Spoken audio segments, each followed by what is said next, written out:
Hello, it is Ryan, and we could all use an extra bright spot in our day, couldn't we? Just to make up for things like sitting in traffic, doing the dishes, counting your steps, you know, all the mundane stuff. That is why I'm such a big fan of Chumba Casino. Chumba Casino has all your favorite social casino-style games that you can play for free anytime, anywhere with daily bonuses. That should brighten your day a little. Actually, a lot. So sign up now at ChumbaCasino.com. That's ChumbaCasino.com. No purchase necessary. VGW Group. Void where prohibited by law. See terms and conditions. 18+.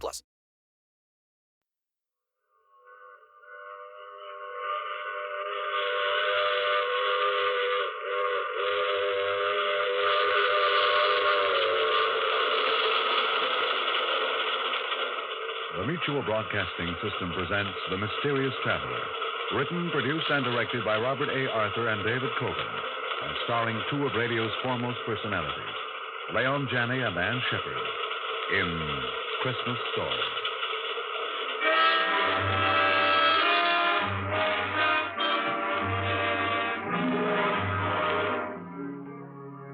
This is the Mysterious Traveler inviting you to join me on another journey into the realm of the strange and the terrifying. I hope you will enjoy the trip, that it will thrill you a little and chill you a little. So settle back, get a good grip on your nerves, and be comfortable, if you can, as we hear the tale of an enterprising young man. It's the drama I call Christmas Story.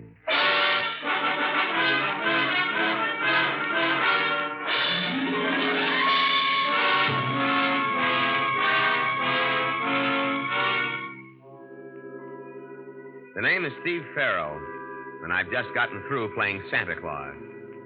Yeah, you're looking at a guy who really played it to the hilt. It all started last month in Seattle. I was out of a job and down to my last few bucks. I was looking through the morning paper when I noticed this small ad in the personal column. Driving to New York, November 15th. Man wanted to assist in driving. Free transportation. Paul Harris, Hotel Royal. Well, I'd always wanted to see New York, and this was as good as any way of getting there, so I went up to this Hotel Royal to see this guy, Harris. Mr. Harris? Yes? My name's Farrell, Steve Farrell. I read your ad in the morning paper. Oh, yes. Won't you come in? Thank you. If you haven't already found someone to help you drive to New York, I'd like to offer my services. Well, as a matter of fact, I haven't. Can you leave for New York a day after tomorrow? Sure, anytime. Well, good. Then why not come around at 9 in the morning and we'll get off to an early start? Okay, Mr. Harris, 9 it is.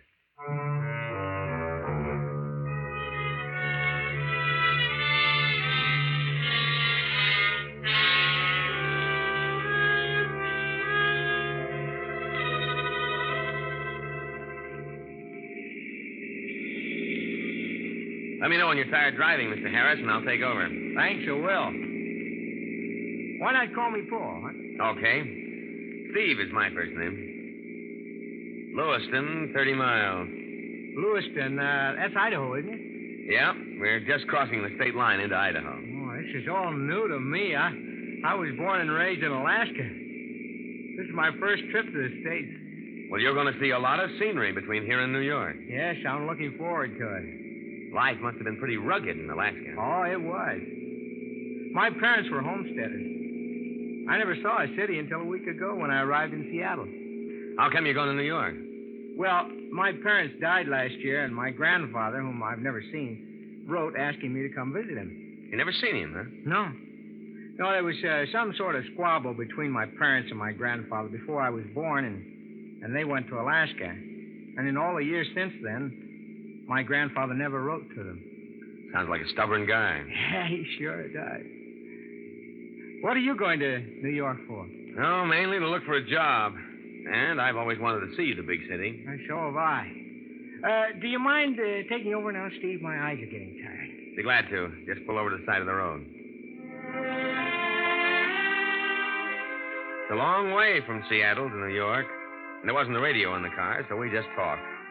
And mostly we talked about Paul, his life in Alaska, his parents, his grandfather. By the time we hit Columbus, Ohio, there wasn't a thing I didn't know about the guy. And from what he told me, his grandfather was loaded. And even more, He was the old man's only relative. It was obvious the kid was walking into a fortune. Yeah, some guys had all the luck.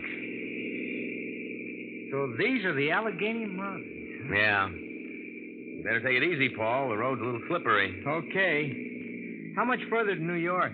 250 miles. It's getting dark. You better stop for the night at the next tourist court. All right. Probably should be able to make New York by tomorrow afternoon. Yeah, easy. What are you going to do when we get there, Steve? Oh, start hunting for a job. Look, Steve, why don't you come to my grandfather's house with me? I'm sure he won't mind putting you up for a few nights. Oh, thanks, kid, but don't worry about me. I'll be all right. Steve, I don't want to lose track of you. I thought we were friends. Sure we are. As soon as I get located, I'll let you know where I am. You know, I thought this being your first visit to New York and mine, we might see the town together. You know, the Statue of Liberty, the Statue Empire. of Liberty. Yeah, sure. Yeah, while we're the same age, I'm afraid I haven't been around very much. I guess it's like you said, I'm strictly from the woods.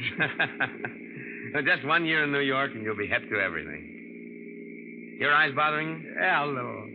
You better let me take over when you get to the bottom of this mountain. Okay. You know, you ought to see an eye doctor. Your eyes seem to get tired awful quick. Well, the truth of the matter Hey, is... look out, kid. We're starting to skid. No, don't jam on the brakes. That only makes it worse. Now, reverse your wheel. I have. Steve, we're skidding off the road toward the mountain. Give me that wheel and do as I say. We're out of control. We're going over.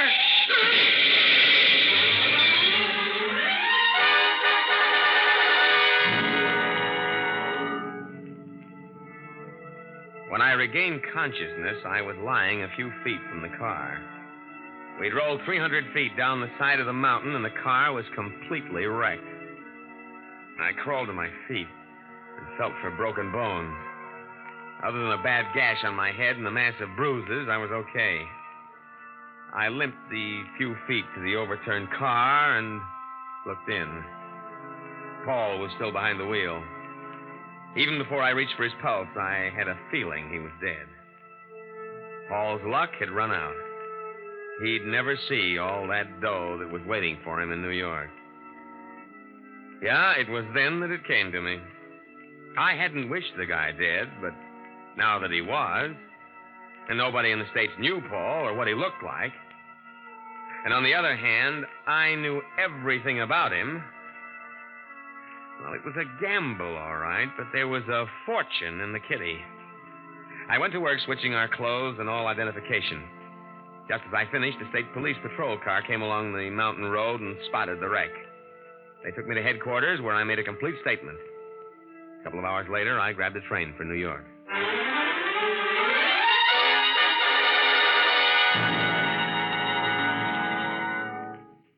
Paul, I'm George Marlowe, your grandfather's attorney. How do you do, Mr. Marlowe?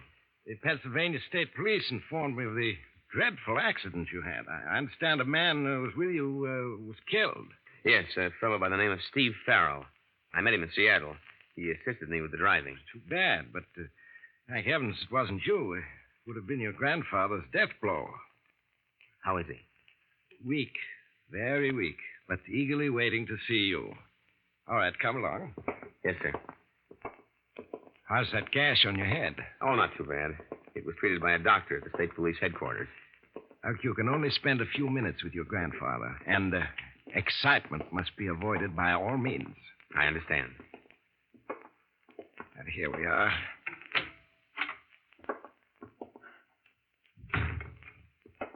How is he, Joan? He's much better this afternoon. Good. Joan, this is Paul Harris. Paul Joan Dietrich, your grandfather's nurse. How do you do? Hello. Paul. Is that you, Paul? Yes, sir. Come over here where I can see you. Yes, grandfather. So, you're Paul, my grandson. Yes, sir. Sit down by my bed and let me look at you. All right, grandfather.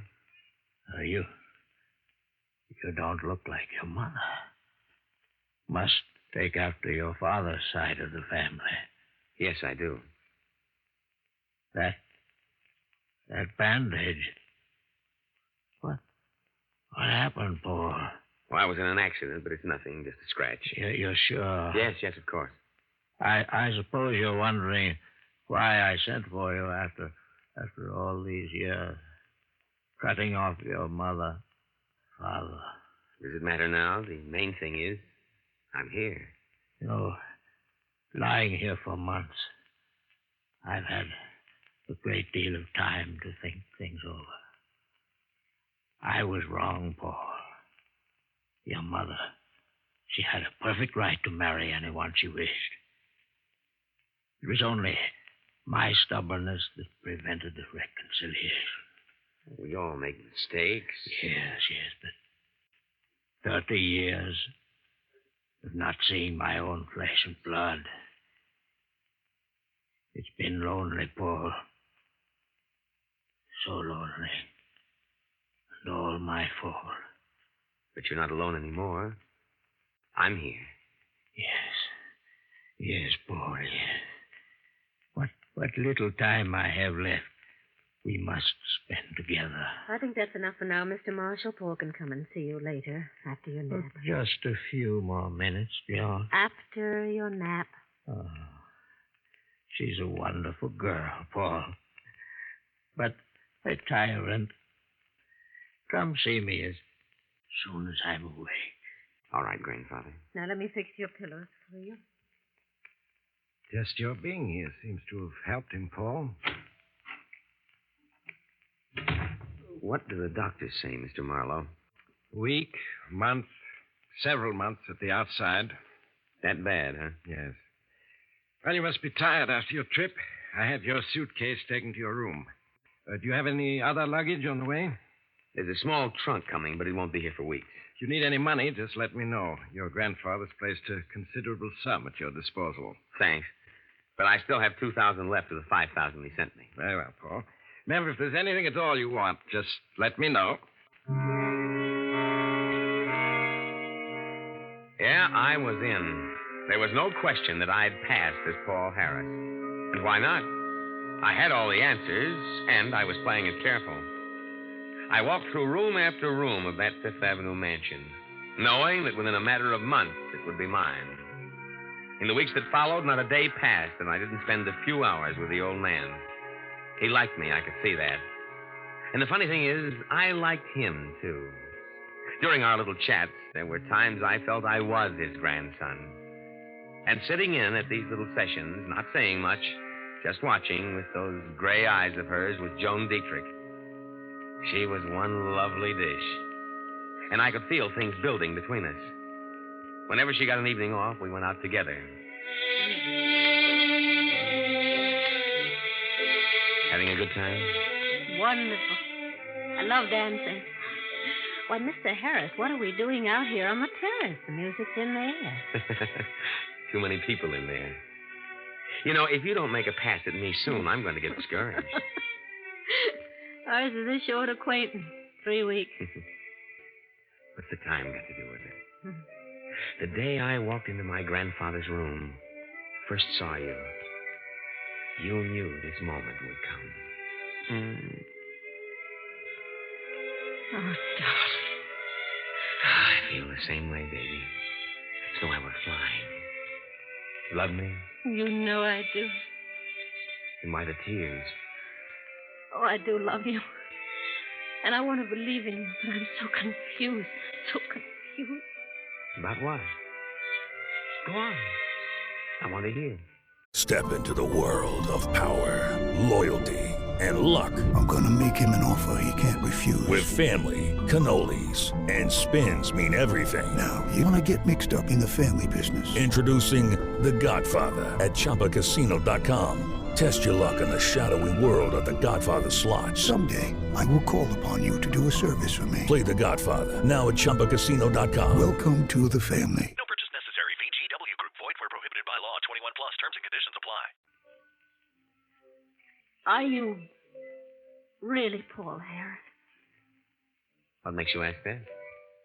In your talks with Mr. Marshall, several things you said seemed strange. Such as? Your grandfather spoke of a restaurant in San Francisco, and you said you knew it. Yet if you are Paul Harris, how could you not? Paul Harris has never been to San Francisco. I might have taken in San Francisco on the way to New York, you know.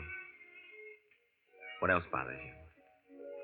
You mentioned the television show you'd seen 6 months ago. There is no television in Alaska. If you're Paul Harris, how could you have seen it? People up in Alaska see kinescopes of television shows, baby. They're shown like movies. Oh, darling, just tell me I'm wrong. That's all I wanted to hear. I wish I could tell you I'm Paul Harris. But I'm not. You're not? No. The name is Farrell. Steve Farrell. Steve Farrell? Wasn't that the fellow that was killed in that... It was Paul Harris who was killed. You changed identity. Yes. Oh, how could you? How could you? I was tired of being broke, of going from one lousy job to another. I saw a chance to grab a fortune and took it. What are you going to do? I should go to the police. I can't. Mr. Marshall thinks you're his grandson. He's extremely fond of you. If the truth were to come out, it would kill him. Is that the only reason you can't go to the police? Oh, Steve, what are we going to do? Nothing. Nothing. That's right. I'm going on being Paul Harris until the old man dies. Then I'm taking the estate. You can't, Steve. You can't. Why not? While the old man's alive, I'm making him happy. If I get his estate when he dies, who loses by it? It isn't as though he has other relatives. Why shouldn't I get it? No, it's wrong, Steve. It's wrong. It's wrong only if you're caught, baby. Only if you're caught.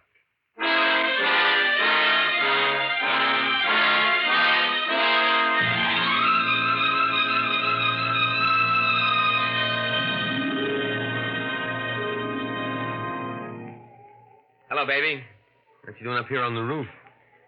Just getting a little fresh air while Mr. Marshall sleeps. How is he? He can't last more than a few days. Who you crying for? The old man? Or me? Both of you. Oh, Steve, ever since the other night when you told me, I haven't been able to think of anything else. It's wrong, Steve. It's so wrong. Who am I hurting if I get the estate? I deserve it if anyone does. At least I'm making the old man happy in his last hours. What if you're caught? Do you realize they'd send you to prison? That's the chances you take, baby. Besides, who's going to get wise to me? There's Mr. Marlowe, and he's nobody's fool. Just one little slip, Steve, and he'll be on to you. Marlowe's the sharp citizen, all right, but I don't intend to make that one slip. Oh. Someone's coming up onto the roof. Hello, you two. Thought I'd find you up here. Hello? How are you, Mr. Marlowe? Right well, thank you. I understand Mr. Marshall's asleep. Yes, I left Mrs. Walker to look after him. He should be waking up soon. Maybe we better go down. My grandfather had... Oh! What's the matter? Something in your eye, Paul? Yes, it's a cinder. Oh, left eye, huh? Yes. But stop rubbing it. Put your handkerchief over it. That's it. Stings like the devil. Go on over and sit on the chair. And I'll try to take it out for you. You want me to assist you to the chair? No, I can still walk.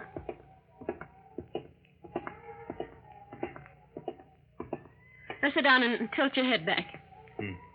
That's it. Take the handkerchief away. Oh, I see it. Hold still. There. I got it. Thanks, John. I think we'd better go down now. Yeah, okay. You coming, Mr. Marlowe? What? Oh, yes. I'm coming.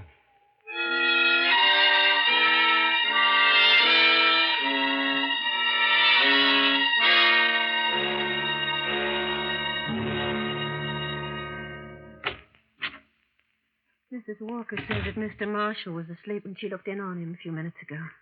Seems he's still sleeping. Perhaps we'd better leave and wait until he wakens. No. I'm going to wake him. It's time for his medicine. Mr. Marshall? Mr. Marshall? Time for your medicine. Mr. Marshall? What is it, Joan?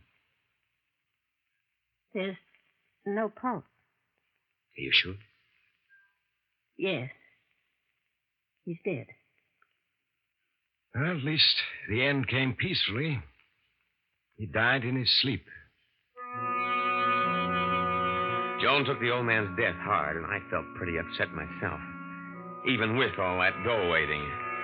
As for Marlowe, he was his usual efficient self, looking after all the details of the funeral. Maybe it was the tension I was under, but Marlowe seemed changed to me. He wasn't quite so friendly. And sometimes I turned to find him watching me, giving me the cold eye. I couldn't be sure whether it was my imagination or not. After we got back from the funeral, I was in my room when there was a knock on the door. Come in. Oh, hello, Joan. Come in. Mr. Marlowe's downstairs in the library. Wants to see you. Close the door. Anything wrong? Plenty. Whose trunk is that you're going through? Paul's. It arrived this morning while we were at the funeral. Steve, what's wrong? I've just been going through some of Paul's personal papers. I knew, of course, that he was 4F in the draft, but I never knew why. What are you trying to tell me? Paul was 4F in the draft because he was blind in the right eye. Blind in the right eye? Yes. That's why I've been getting the cold shoulder from Marlowe these past 3 days, ever since the afternoon we were on the roof. I don't understand. Somehow Marlowe knew that Paul was blind in the right eye, and when I got that cinder in my left eye, I covered it with my handkerchief. You told me to walk across the roof to the chair, sit down. Oh, yes, I remember. At that point, Marlowe offered to lead me to the chair. Knowing you were blind in the right eye and had your left eye covered with a handkerchief. Yes. When I walked over to the chair without hesitation, that must have started him thinking. Oh, Steve. Now, don't get panicky, baby. Marlowe can't be sure he's right. At the moment, he's just suspicious. But if he really investigates, I've got to kill the suspicion in his mind. Stop him from doing any checking. But how? I don't know yet. Now, come on, he's waiting for us in the library.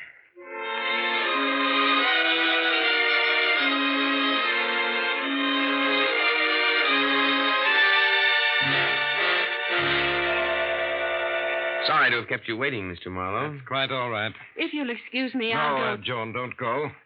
No reason why you shouldn't hear what I have to say. Tomorrow, Christmas Day, I'll officially read Mr. Marshall's will. However, I don't think I'm violating a trust in telling you the contents of the will. 2 weeks ago, Mr. Marshall had me draw up a new will, leaving his entire estate to you, Paul. I see. He was quite taken by you, felt that you were a credit to his name. Why are you crying, Joan? Nothing. As administrator of Mr. Marshall's will, it is my duty to see to it that the heirs, or heir, receive their just inheritances. This duty I shall fulfill. I understand. I am responsible under law for the awarding of the huge estate left by Mr. Marshall. I shall have to... Is your eye troubling you? You've been doing nothing but rubbing it since you came into this room. Sorry, Mr. Marlowe. As you know, I'm blind in my right eye, and now and then my left eye feels quite strained, particularly at a time like this. My grandfather's death, the funeral. You understand? Why, yes. Yes, of course. You were saying?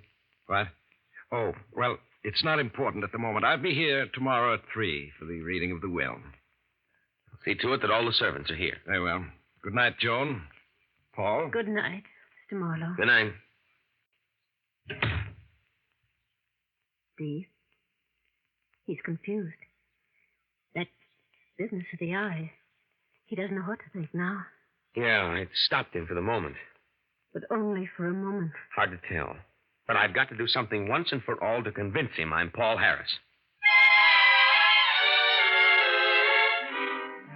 No, I didn't get to sleep that night. I just tossed and turned, trying to come up with an angle that would kill Marlowe's suspicions. Maybe that business of rubbing my eyes had satisfied him, but I had to make sure.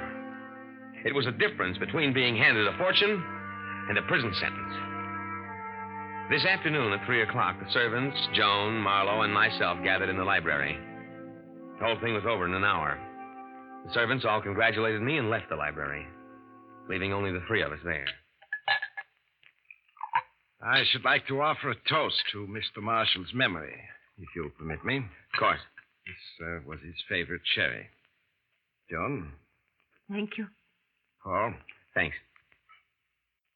Here's to Peter Marshall, a man who lived honorably, died honorably. May his heir be worthy of him. As the three of us raised our glasses to our lips and drank, I could see Marlowe watching me over the brim of his glass with those cold blue eyes of his. We set down our glasses, and I turned to give Joan a cigarette. Out of the corner of my eye, I saw Marlowe pick up one of the 3 wine glasses.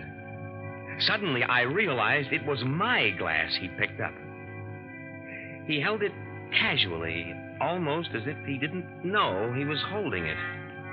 In that moment, I was going nuts, trying to guess whether he was satisfied that I was Paul Harris or he was still suspicious and going after me. My fingerprints were on that glass, and the Army had a copy of those prints in Washington. This was it. Either I play mice and go for the fortune or throw in my hand. Suddenly, I felt Joan's hand in mine. Say, Mr. Marlowe. Yes? You say this will, leaving me my grandfather's estate, is a new one. Yes. I drew it up only 2 weeks ago. What was the old will like? Well, under the old will, your grandfather's estate went to charity. I thought as much.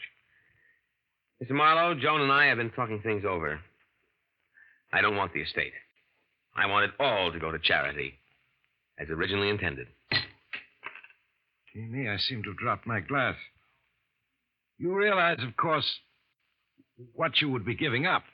I never really had it, Mr. Marlowe, so I hardly think I'll miss it. Joan and I'll get along, won't we, baby? Oh, yes. Well, Paul, is that your considered decision? It is. It's a gesture worthy of Peter Marshall's grandson. Yes, and that little gesture did it. Any guy who gives up a $2 million estate can hardly be called an imposter, can he? No, sir. It's Christmas, and I've just played Santa Claus to the tune of $2 million.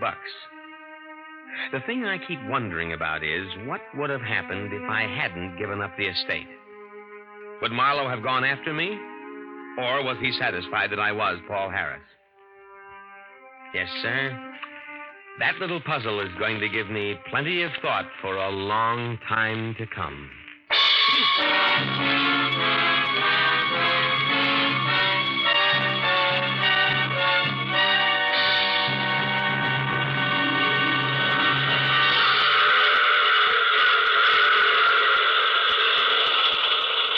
This is the mysterious traveler again.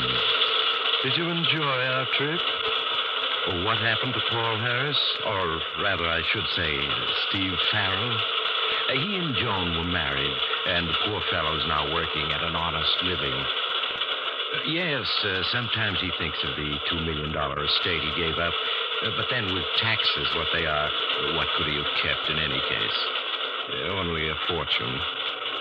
Which reminds me of a story in which another enterprising young man allowed himself to be killed for the sake of acquiring... Oh, you have to get off here. I'm sorry. But allow me to wish you a Merry Christmas before you go. And remember, I take this same train every week at this same time.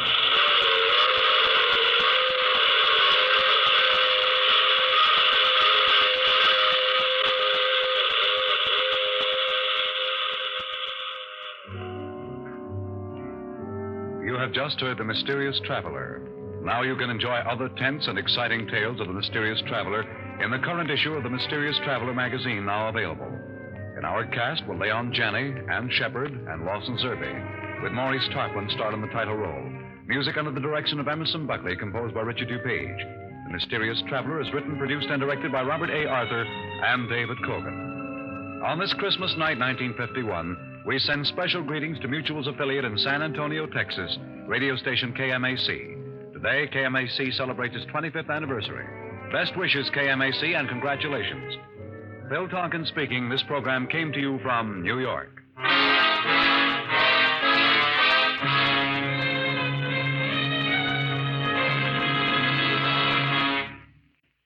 Hear the the 27th consecutive renewal of the East-West game and the annual Blue-Gray game. It's another mutual listening must. Not just one, but two of the season's biggest intersectional gridiron clashes will be aired for the sports-minded American listening public on the afternoon of Saturday, December 29th. The greatest names of the 1951 collegiate grid season are on the rosters of the competing squads. Remember, the action starts Saturday over most of these same stations. This is the Mutual Broadcasting System. Hello, it is Ryan, and we could all use an extra bright spot in our day, couldn't we? Just to make up for things like sitting in traffic, doing the dishes, counting your steps, all the mundane stuff. That is why I'm such a big fan of Chumba Casino. Chumba Casino has all your favorite social casino-style games that you can play for free anytime, anywhere with daily bonuses. That should brighten your day a little. Actually, a lot. So sign up now at ChumbaCasino.com. That's ChumbaCasino.com. No purchase necessary. VGW Group. Void where prohibited by law. See terms and conditions. 18+.